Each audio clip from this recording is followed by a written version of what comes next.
غرفة الحوار الإسلامي المسيحي عبر البالتوك مسلم كريستيان دايلوج تقدم.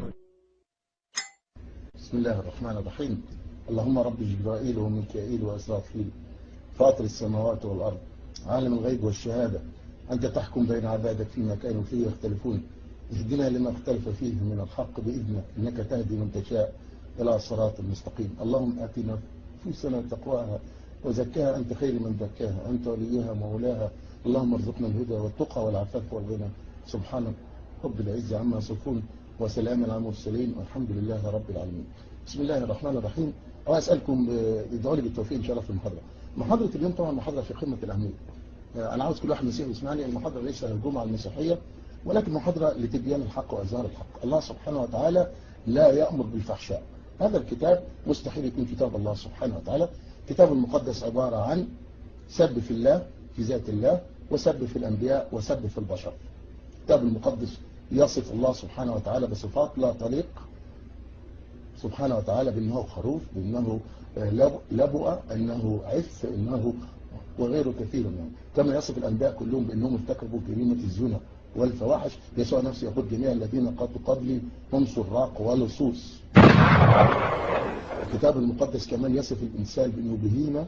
الكتاب المقدس يقول إن الرجل ففارغ عديم الفهم، وكجحش الفرا يولد الإنسان. الكتاب المقدس يقول في سفر الجامعة 3:18-19 قلت في قلبك من جهة أمور بني البشر إن الله يمتحنهم، إنه كما البهيمة هكذا هم، كما البهيمة هكذا هم. لأن ما يحصل بني البشر يحصل بهيمة، وحادثة واحدة لهم، موت هذا كموت ذاك، ونسمة واحدة للكل، فليس الإنسان نزية على البهيمة، لأن كلاهما باطل. الكتاب المقدس هو سب في ذات الله، هو سب في الأنبياء، وسب في البشر. مستحيل يكون هذا كلام الله سبحانه وتعالى. طبعا احنا حضراتكم من زمان نقول الأقباط وكل النصارى عامة إن هذا النشيد الإنشاد هو نشيد جنسي. يقول لك لا، أصل العملية عملية انت ما انتش فاهم، ده رمز والكنيسة كلام الفارغ اللي بيقولوه ده، كلام الفارغ اللي بيقولوه. ولكن الحمد لله سبحانه وتعالى الله أظهر الحق. النهاردة هنجيب جميع الأدلة على ان هذا الكتاب كتاب جنسي، يتكلم على علاقات جنسية، او لا يتكلم على جنس كامل وجنس ثموي او شفوي. جنس كامل يعني رجل وامرأة يجتمعان ويدخل قضيب الرجل في المرأة. هذا ما يقول الكتاب المقدس، وهنجيب الأدلة اليوم. الجنس الثموي هو الجنس الشفهي، اللي هو يضع الرجل قضيبه في فم المرأة، او الرجل يضع فمه في الجهاز التناسلي للمرأة. هنجيب الأدلة على ذلك، وهنجيب النصوص اللي بتقول ذلك. المعذرة لهذه الألفاظ، بس لازم الناس لا، لازم النصارى يعرفوا كتابهم، مو بالدلائل إن شاء الله. أولا هنبدأ بفضل الله سبحانه وتعالى. الدليل الأول هنجيب ما يقولون عن الكتاب المقدس، وبعدين النصوص اللي بتقول هذا الكلام. ولن أستشهد بأي مؤلف مسلم أو كتاب مسلم إطلاقا. كل أدلة مسيحية من جميع الطوائف المسيحية، كاثوليك، بروتستانت، أرثوذكس. ما عندي أدلة إلا من كتبهم ومن علمائهم ومن مفسرينهم. نبدأ على بركة الله. طبعا الكل يعرف قناة الحياة اللي هي القناة المخصصة لسب الله ورسوله اللي الكنيسة المصرية بتدعمها. قناة الحياة أخيرا اعترفت إن هذا النشيد فعلا نشيد جنسي، ومدير القناة قال نعم، ربنا بيعلمنا الجنس الصحيح. كانوا مستضيفين واحد بروتستانتي اسمه الشيخ سماويل. اسمع ماذا. الأحباء في لبنان كتبوا كتاب تفسيري عن أجمل نشيد في الكون، وقالوا فيه إن ده كتاب رمزي، الكتاب جنس وحب، إن ده كتاب رمزي، الكتاب جنس وحب، إن ده كتاب رمزي، الكتاب جنس وحب وأشعار حب. ودي حاجة قيمة جدا إن هو ينظر للحب وللجنس بطريقة رائعة جدا. هو دي قصة حقيقية حدثت فعلا، وليها معاني روحية. الروح القدس اللي هو كتب كل الكتاب حط هذا النشيد حتى نتعلم دروس رائعة عن الحب والجنس بطريقة صحيحة. ايه الأدلة اللي عندك؟ ليه ما يكونش رمزي؟ أولا أنا بنظر للتفسير كحاجة لكل الكتاب. فالكتاب ككل بيتكلم عن قصص وأحداث تاريخية بيسجل لنا معاملات الله مع كل الشعب من القديم حتى اليوم وبنتعلم منها. فمثلا هل أقدر أقول إن سفر الخروج قصة رمزية؟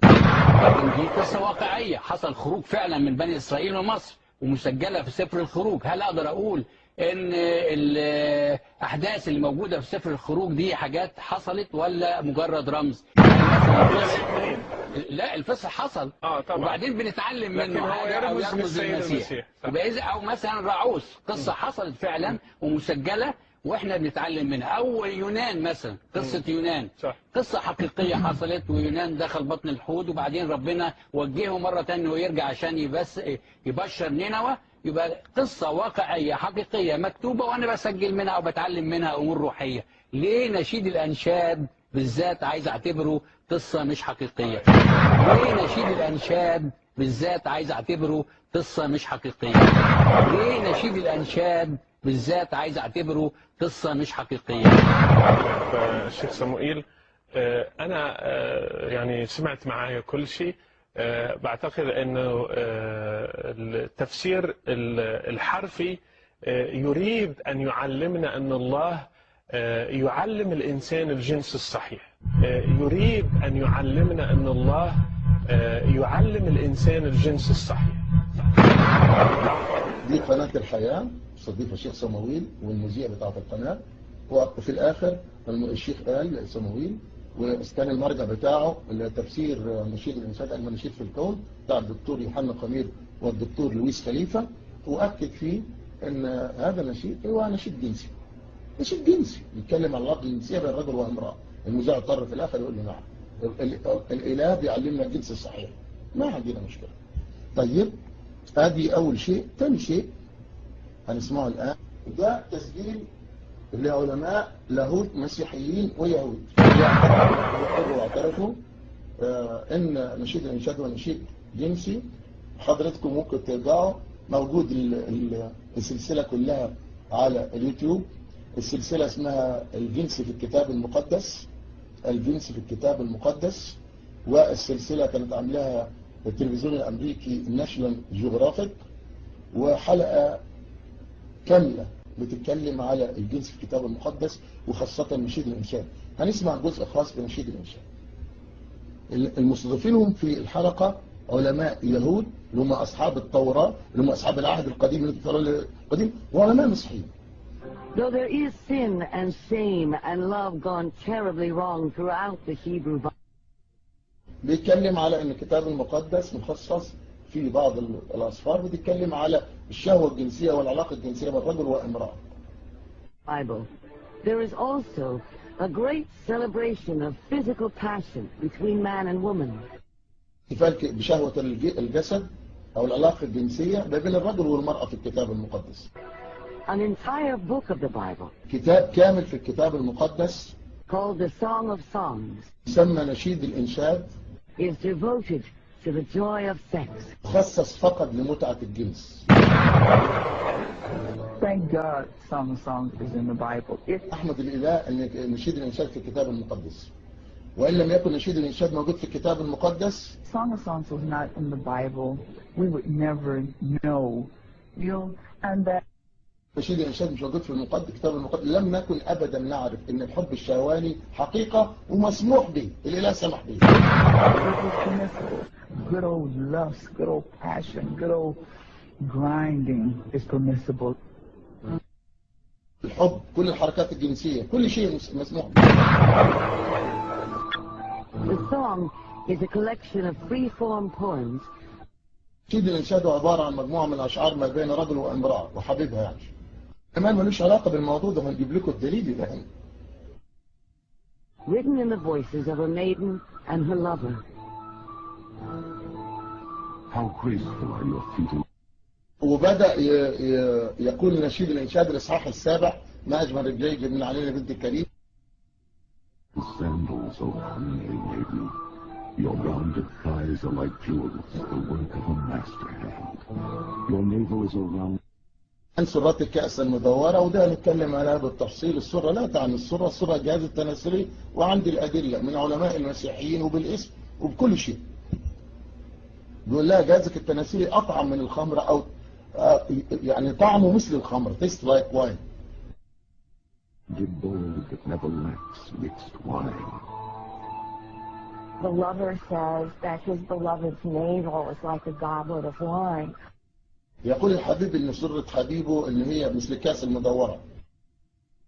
When we look closely at the Hebrew, لكن اذا نظرنا للنص العبري، الاصل العبري، we find out that the anatomy that he is describing may be in fact a bit lower than the belly button.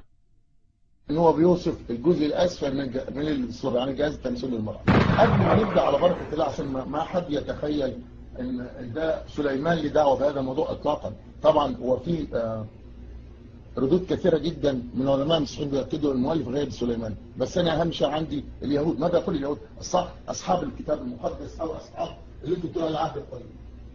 اي واحد فيكم الان ممكن يعمل بحث، البحث يعمله في جيوش انسايكلوبيديا، الموسوعه اليهوديه جيوش انسايكلوبيديا.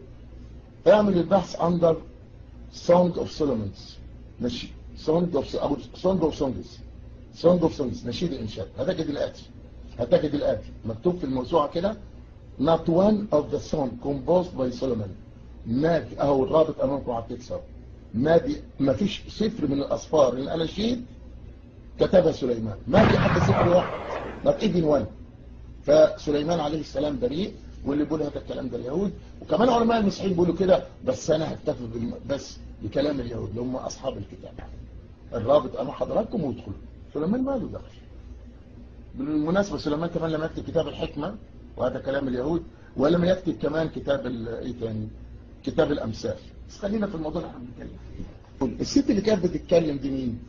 الست اللي هي العالمه دي اللي مين؟ اسمها كارول فاونتين.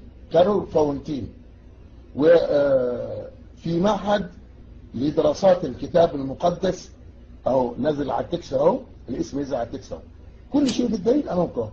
Theology and History at the Andover Newton Theological School امام الكل. يعني سيدة متخصصة مع دكتوراه في اللاهوت وبتدرس الكتاب المقدس في معهد لاهوت. نبدأ بالكنيسة المصرية. ماذا يقول شنودة مدل الأديان؟ يقول البابا شنودة السابق عن نشيد الإنشاد في كتاب تأملات في سفر نشيد الأناشيد، يقول: الروحيون يقرؤون هذا السفر فيزدادون محبة لله، إما الجزدانيون فيحتاجون في قراءته إلى مرشد. حضرتك لما تقرأ كلام الله سبحانه وتعالى، واحد قسي يشرح لك يفسر لك، لئلا يسيء فهمه ويخرجوا عن معناه السامي لمعنى عالمية. الروحيون يقرؤون هذا السفر فيزدادون محبة لله، إما الجزدانيون فيحتاجون في قراءته إلى مرشد لئلا يسيء فهمه ويخرجوا عن معناه السامي إلى معاني عالمية. ممتاز. هذه أول واحد شنودة من الكنيسة المصرية. طيب بعد شنودة الآن يقول: تدرس يعقوب ملطي في مقدمة تفسير نشيد الإنشاد. تدرس التفسير المعتمد في الكنيسة المصرية في مقدمة نشيد الإنشاد: نصيحتي لكل إنسان ما دام في ظلمة الجسد وتتحكم فيها الطباع البشرية أن يبتعد عن قراءة هذا السفر. تدرس يعقوب ملطي يقول: نصيحتي لكل إنسان ما دام في ظلمة الجسد وتتحكم فيه الطباع البشرية أن يبتعد عن قراءة هذا السفر. ويقول: وعندي إن العبرانيون أي اليهود كانوا محقين لما يعني هو بيأكد كلامهم صح، لما جعلوا هذا السفر مع أجزاء أخرى من العهد القديم ممنوعة على الذين لم يبلغوا الكمال، كتاب للكبار فقط. يعني سعادة القمص تدرس يعقوب ملطي المفسر المعتمد في الكنيسة المصرية بيقول نشيد الإنشاد للكبار فقط.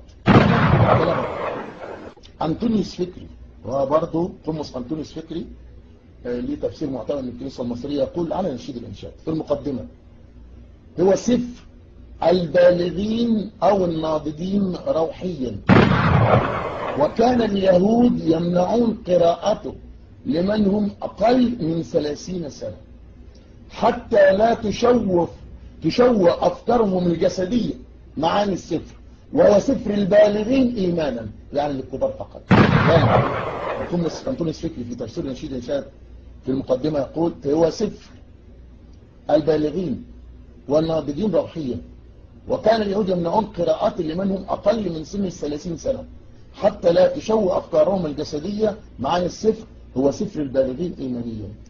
هذه نفس الكلام بتاع ضد يعقوب ملطي يقول أنطونيوس فكري نشيد الإنشاد هو سفر للكبار فقط. روعة. نسمع تسجيل صوتي منهم برضو من الكنيسة المصرية بتقول ايه على نشيد الإنشاد. أنطونيوس فكري اسمعوا صوتيا. هو نشيد الحب، بس هم طبعا كانوا عارفين ان في الفاظ متعبة ممكن تأثر، ولذلك كانوا يمنعوا قرايته لأقل من 30 سنة، عشان يعني طبعا أقل من 30 سنة تبقى الشهوات يعني شديدة في الإنسان، ولما يقرأ كلام زي كده ممكن يتعب، عشان يعني هواس يقرأ يتعب، يقرأ كلام الله يتعب. ده المفسرين المعتمدين في الكنيسة المصرية، يعني أنا بدأت الكنيسة النهاردة. زكريا بطرس أبو العربي شيلوه على صدري لا أقطعه. ماذا يقول على نشيد الإنشاد؟ وسفر نشيد الأناشيد أو نشيد الأنشاد أي أسمى نشيد في الوجود، له مفاهيمه الروحية العالية، حتى أن معلمي اليهود قديما كانوا يحرموا قراءة هذا السفر لمن هم دون 30 سنة.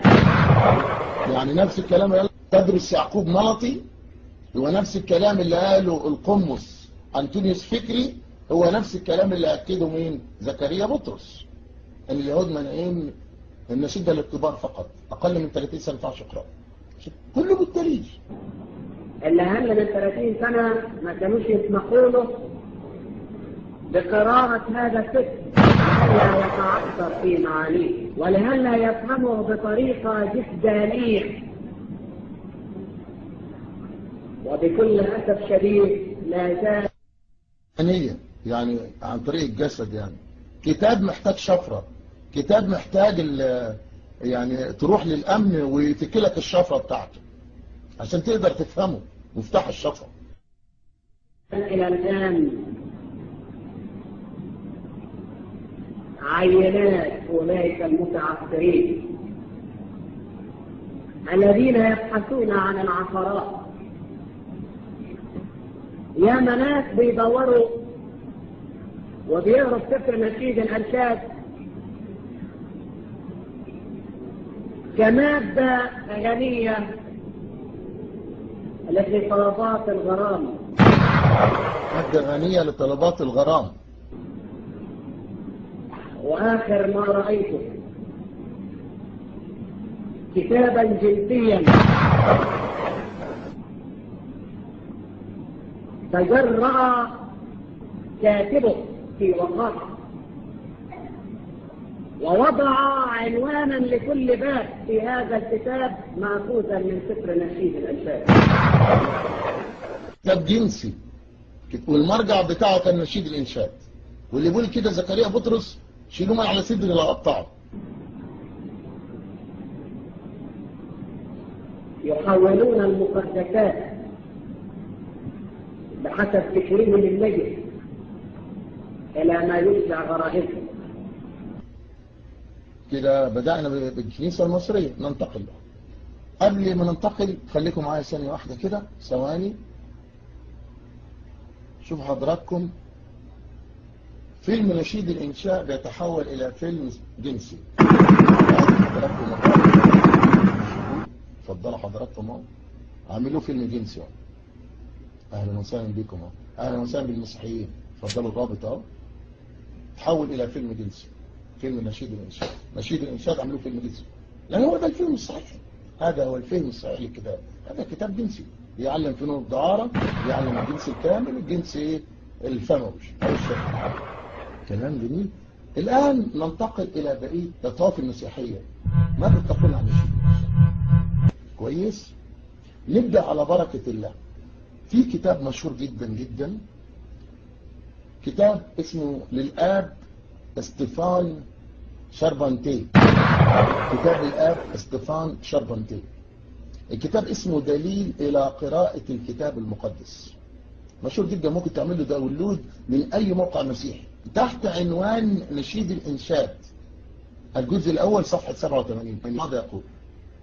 اسمع: وتمنع الكنيسة الرهبان والراهبات والشباب والبنات من مطالعة هذه القصائد الغزلية الفاحشة الفاحشة. المرجع الكتاب اسمه دليل إلى قراءة الكتاب المقدس، تحت عنوان نشيد الإنشاد، الجزء الأول صفحة 87. الآب استيفان شاربانتيه. ماذا تقول دائرة المعارف الكتابية؟ دائرة المعارف الكتابية تحت نشيد الإنشاد بتقول: هو أحد الأصفار الشعرية في الكتاب المقدس، واسمه في العبرية شير هشاريم، أي ترنيمة الترانيم، بمعنى أجمل الترانيم، وهو سيف شعري صغير 8 إصحاحات. وتصف قصائده الجميلة الكثير من أبعاد الحب البشري، ولا يرتبط بالديانة صراحة إلا قليل منها، ولا يرتبط بالديانة صراحة إلا القليل منها. قاموس الكتاب المقدس حرف النون في نشيد الإنشاد 970 تقول: نجد في التوراة مجموعة من أناشيد الحب يعبر فيها الحبيبان عن عاطفهم بشعر وواقعية. هذا ما أدهش القراء بل صدمهم في كتاب يتضمن كلام الله. لذلك حاول الشراح منذ القديم أن يعتبروا النشيد قصة رمزية تصور علاقات الله بشعبه. تاني، كتاب قاموس الكتاب المقدس حرف النون نشيد الإنشاد صفحة 970. الترجمة العربية المشتركة نقل هذا الكلام صفحة 839 في مقدمة سفر نشيد الإنشاد. الترجمة العربية المشتركة صفحة 839 في مقدمة سفر نشيد الإنشاد بتقول: نجد في التوراة. والكلام ده مأخوذ من القاموس الكتاب المقدس، يعني كنت لكم دائرة المعارف وبعدين ما فيش حاجة إسلامية إطلاقا. يقول المفسر دان فيلمن في تفسير اسمه التفسير المعاصر للكتاب المقدس، يقول في صفحة 335 تبدأ مجموعة القصائد بقصيدة على لسان فتاة تمتدح فيها حبيبها الغائب. ما في سلمان ملوش دعوة، ده علاقة جنسية بين راجل وبنت، راجل وست. أحيانا تتخيل الفتاة إنها تتحدث إليه أحلام جنسية، يعني ليلة على السرير وتخيل هو بيمارس مع الجنس. وأحيانا أخرى تنشغل بالتفكير فيه، ولكنها دائما تتطوق إلى حبه. حبه هنا يعني إيه؟ يعني العلاقة الجنسية يعني. واهتمامه، وهي تعتقد إنه ينبغي على كل الفتيات أن يغرمن مثل ذلك الشاب الوسيم. هذا المفسر دان فيلمن في كتابه تفسير المعاصر الكتاب المقدس صفحة 335. التفسير الحديث للكتاب المقدس من نشيد الإنشاد. التفسير الحديث للكتاب المقدس الصادر عن دار الثقافة بالقاهرة، عملوا أفضل علماء البروتستانت في مصر. الدكتور منيس عبد النور، القس مكرم نجيب، القس باقي صدقة أو صدقة.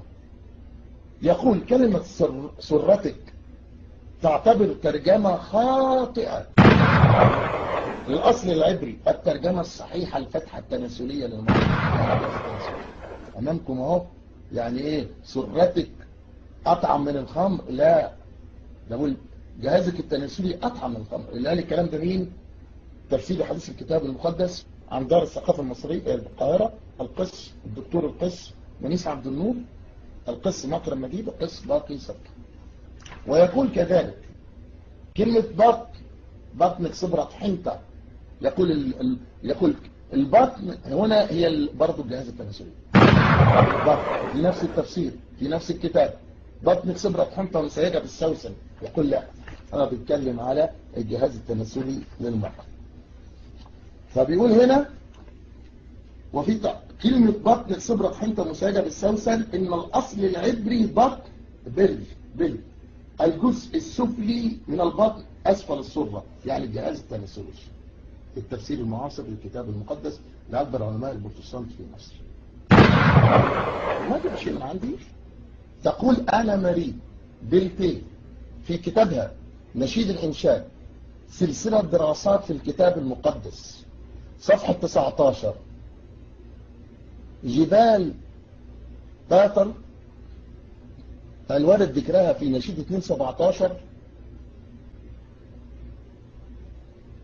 فتلك الجبال لا تطابق أي موضع جغرافي معروف، لذا رأى بعضهم إنها إشارة رمزية إلى ثدي الحبيبة.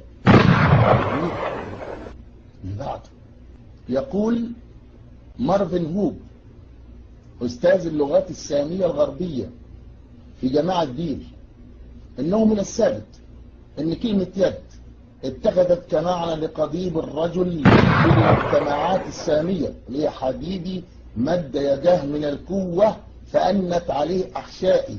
النص العبري بيقول حبيبي مد قضيبه إلى جهاز التناسلي فتحرك له جهاز التناسلي. النص العبري، لأن كلمة يد هنا وهنجيب الأدلة بنتكلم عن ألفاظ اليد تعني إيه وأجيب مين اللي قال الكلام ده.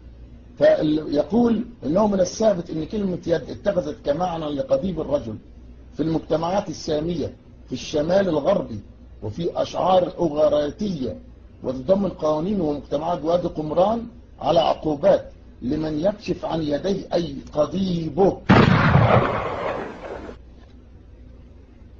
إذ إن اليد لا تحكم، ويد الحبيب الممتدة خلال القوة في نشيد الإنشاد توحي إلى ولوج القضيب. هذا ليس كلامي والله، هذا كلام العلامة مارفلين حب في كتاب The Anchor Bible Dictionary E.D.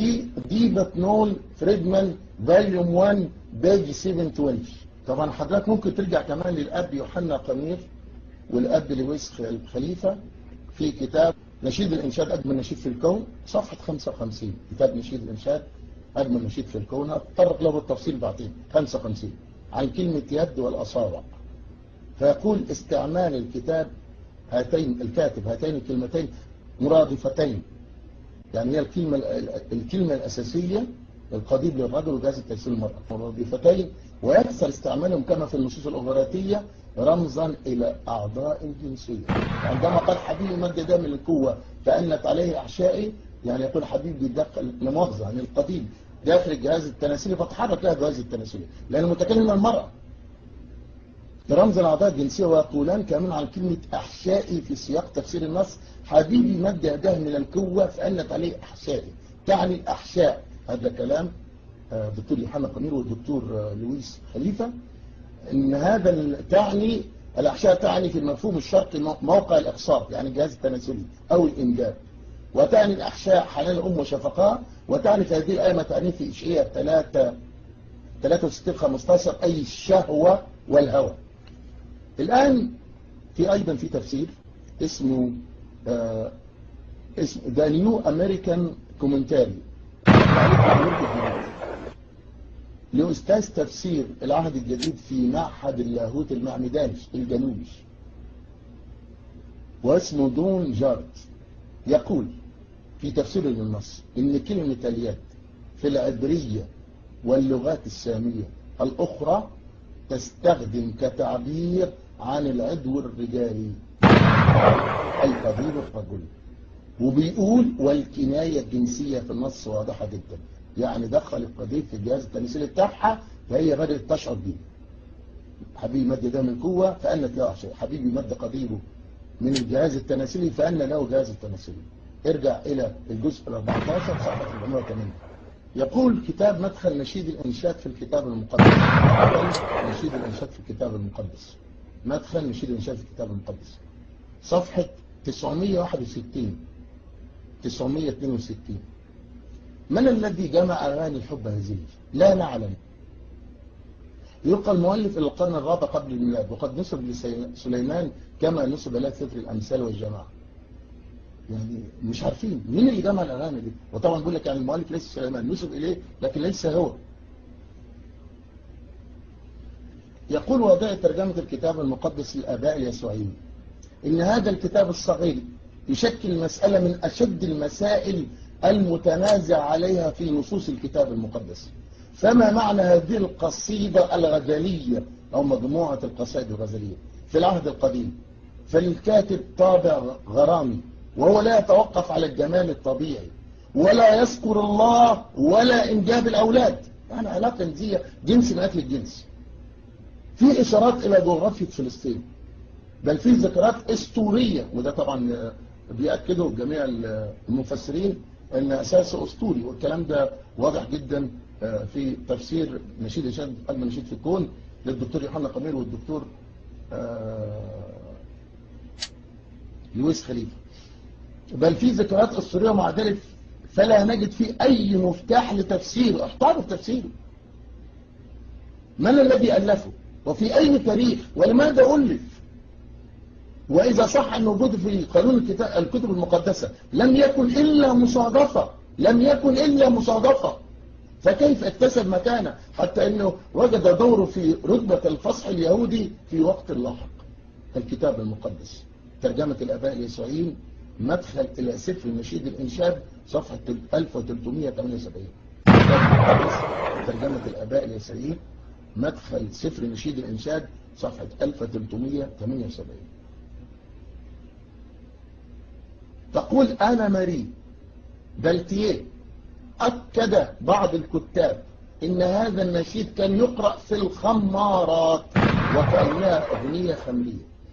ارجع إلى كتاب نشيد الإنشاد من سلسلة دراسات في الكتاب المقدس صفحة 8 للكاتبة دكتورة ماري بلتيه. طبعا احنا قلنا الترجمة العربية المشتركة تقول نجد في التوراة مجموعة من أنشيد الحب يعبر فيها الحبيبان عن عواطفهم بشعر واقعية. هذا ما أدهش القراء بل صدمهم في كتاب يتضمن كلام الله. لذلك حاول الشراح منذ القديم عشان يغطوا على المعاني أن يعتبروا النشيد قصة رمزية تصور علاقات الله بشعبه. ندخل الترجمة العربية المشتركة صفحة 839. التفسير التطبيقي للكتاب المقدس كتبوا أفضل علماء اللاهوت الأمريكان يقولون قد ظن علماء اللاهوت في العصور الوسطى أن سفر نشيد الإنشاد قصة رمزية عن محبة المسيح للكنيسة، ولكن لعله من الأصوب أن نقول إنها قصيدة حب عن علاقة محبة بشرية. تفسير التطبيق للكتاب المقدس صفحة 1373. يقول يوحنا قمير في كتاب نشيد الإنشاد أجمل الأناشيد: لنرى الفرق الشاسع بل المتناقض في تفسير هذا الكتاب. نشيد الإنشاد يتغنى بالحب الإنساني الجسدي والروحي معا، ويكفي أن نطالع بتمعن لنراه واضحا في أوصافه العشيقة الجنسية. يصف الحبيب وحبيبته في جمال جسديهما ولذة الشهوة في ممارسة الحب، في ممارسة الحب، وفي اتحادهما الحميم. ولذة الشهوة في ممارسة الحب يعني اللقاء الجنسي، وفي اتحادهما الحميم. المرجع كتاب نشيد الإنشاد أجمل نشيد في الكون للدكتور يوحنا قمير والدكتور لويس خليفة، صفحة رقم 15. يقول الدكتور يوسف رياض، طبعا معروف يوسف رياض معروف، سفر نشيد الإنشاد، إن المشكلة بالنسبة لهذه السفر أعقد، فهي ليست فقط خلو السفر من اسم الجلالة، بل هي الموضوع السفر نفسه الذي سبب لأذهان غير مؤمنين تشويشا كبيرا، حتى قال أحدهم: إذا جئنا إلى نشيد الإنشاد فنحن أمام ملحمة شعرية عن الحب والجنس لا نفهم أي علاقة بينها وبين الدين. ارجع لكتاب وحي الكتاب المقدس يوسف رياض صفحة 283 صفحة 284. يقول دول ديرون: مهما يكن أمر هذه الكتابات الغرامية فإن وجودها في العهد القديم سر خفي ولسنا ندري كيف غفل أو تغافل رجال الدين عما في هذه الأغاني من عواطف شهوانية وأجازوا وضعها في الكتاب المقدس. يرجع لكتاب قصة الحضارة الجزء الثالث صفحة 388 اللي بعد. يقول هربرت لوكر لا شيء معجزي في هذا السفر اللاديني الذي لا يرى فيه من البداية إلى النهاية كلمة واحدة ذات ارتباط بالدين، ومع ذلك فهو متضمن في الكتاب المقدس واعتبر جزءا من إعلان الإلهي على الرغم من عدم وجود أي عاطفة روحية من أي نوع، ولا توجد إشارة عابرة لأي طقس مقدس أو فريدة ما، وغرض الوحيد التعبير عن عاطفة الحب الجنس. المرجع كتاب كل المعجزات في الكتاب المقدس للكاتب هربرت لوكير صفحة رقم 156.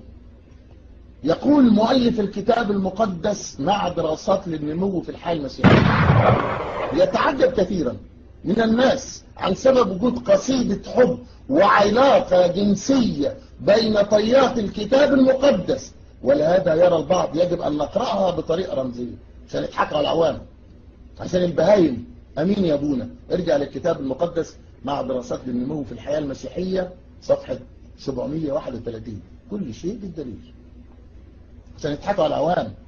فاستخف قومه فأطاعوه.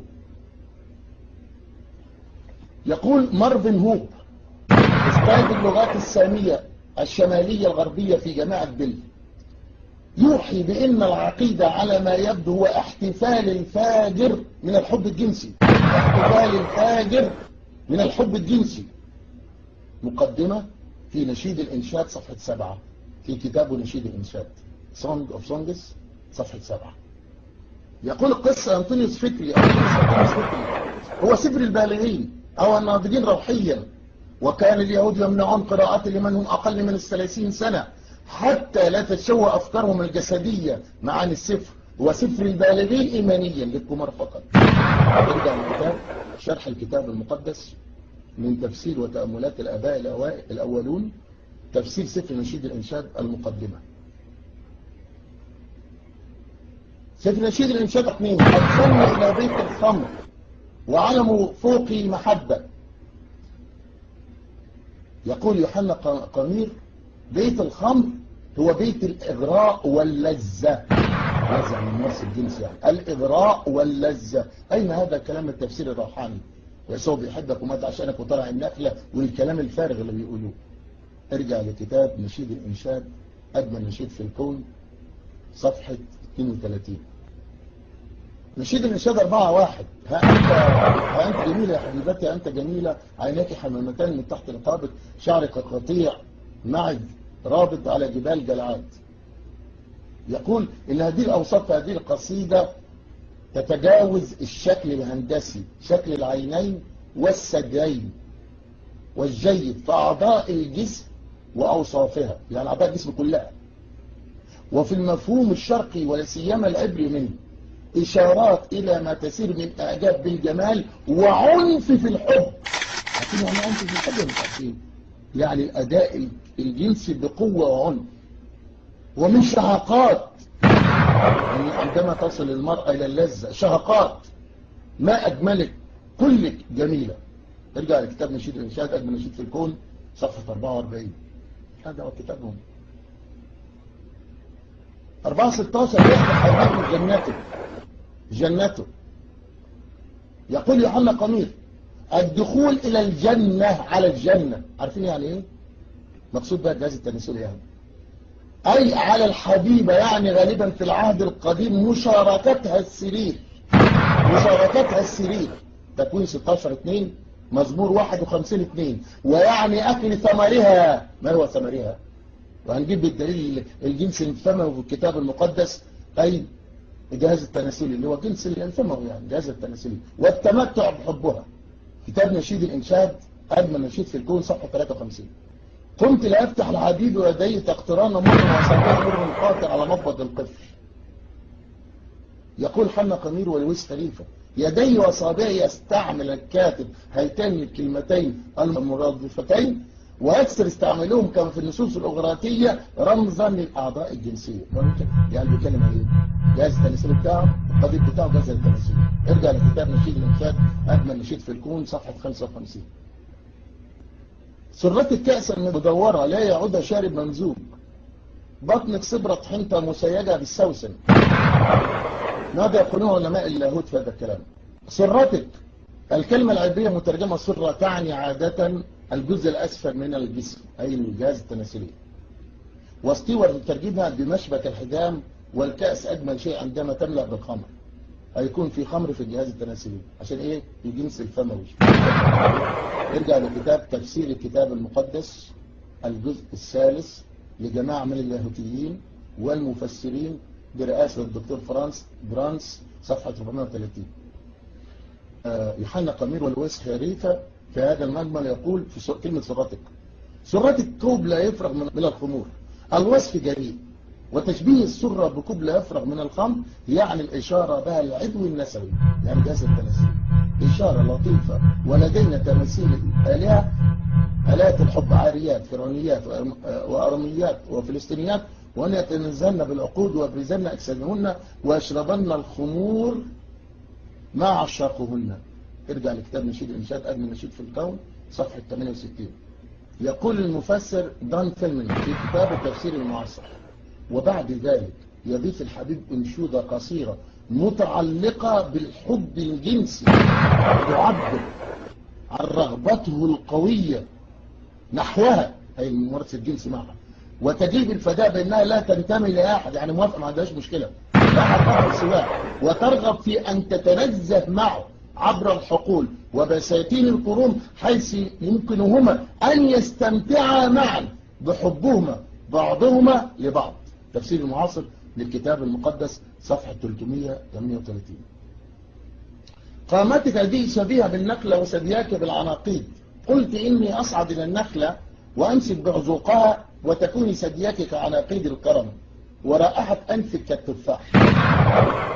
يقول الدكتور يوحنا قمير والدكتور لويس خليفة في كتاب نشيد الإنشاد أجمل نشيد في الكون: في تسلق الحبيبة هذه قائمة الحبيبة نشوة وانتعاش، وفي استيلاءه على النهدين، استيلاءه على النهدين ما يجوز المتعة، ويتخذ طبعا قدسيا يظهر في الحضارات المجاورة للشعب العهد العتيق، لأن أصلها وثني. ارجع لكتاب نشيد الإنشاد أجمل نشيد في الكون صفحة 71 وصفحة 72. وفمك نشيد 17: وفمك خمرا لذيذا سائغا لحبي صوغوا لشفاءة النائمين. يقول الدكتور يوحنا قمير والويس خليفة: نشوة الحب أقوى من نشوة الخمر، يعني عندما يجتمع الرجل والمرأة واللحظة الفاصلة دي النشوة دي أفضل من نشوة الخمر. الآن يقول صوغوا لشفاء، طبعا هو ده الترجمة دي ترجمة حرفية للدكتور لويس خليفة، بالراجل متخصص في العبرية وهنتكلم عليه بالتفصيل بعدين. النائمين يرى الشراح ان التعبير غامض ومن أغمض تعبير النشيد، وقد يكون معناه في نظرهم الحب يسكر الحبيب فيغرقن في نوم هنيء، من كتر ممارسة الحب بيسكروا، يعني حاجة مش طبيعية، يعني جنس مش طبيعي حتى السكر. ونؤثر المعنى التالي: شفاة النائمين تستسلم القبلاء، يعني هو بيقول ايه المفسرين التانيين، لكن هو بيقول ايه؟ شفاء النائمين تستسلم للقبلات دون اي ممانعة، تستسلم شفاة الحبيبة لقبلات حبيبها، يعني براحته، بص زي ما انت عاوز. نشيد الإنسان 7:13: لنبكرن إلى الكروم لننظر على أظهر الكرم، هل تفعل الفعال، هل نور الرمان، هناك أعطيك حبي. يقول الدكتور يوحنا قمير والدكتور لويس خليفة: هناك أمنحك حبي، طبعا يعني الجنس، يعني العلاقة الجنسية. في الترجمة السبعينية والسريانية واللاتينية تقرأ ثدي، وفي العبرية ديدي بدل حبي. ياخد ثدي عن ايه؟ خير ان شاء الله.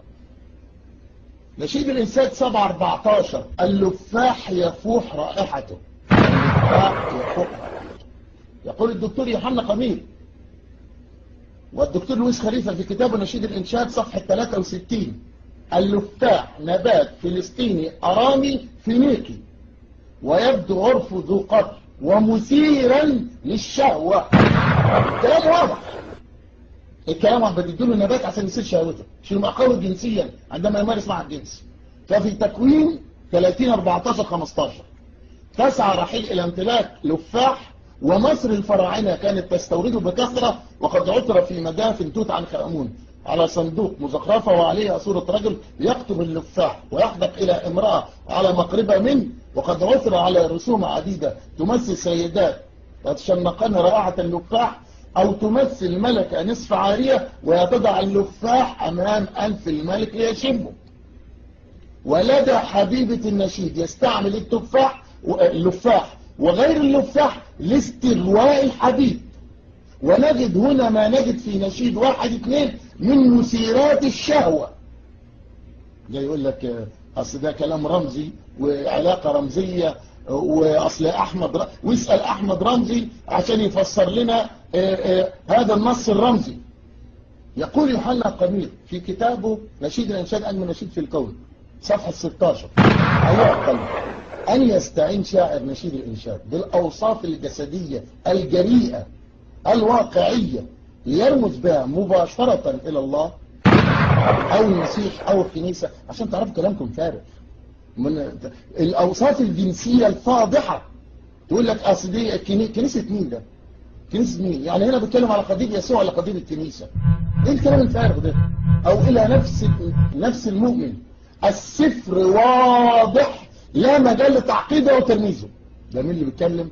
الدكتور يوحنا قمير والدكتور لويس خليفة اللي معاه دكتوراه في اللاهوت وأستاذ لاهوت.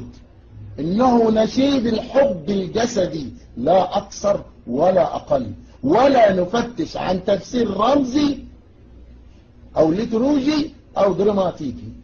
الله أكبر، تكبير كل فرد مسلم. الله أكبر، الله أكبر، الله أكبر.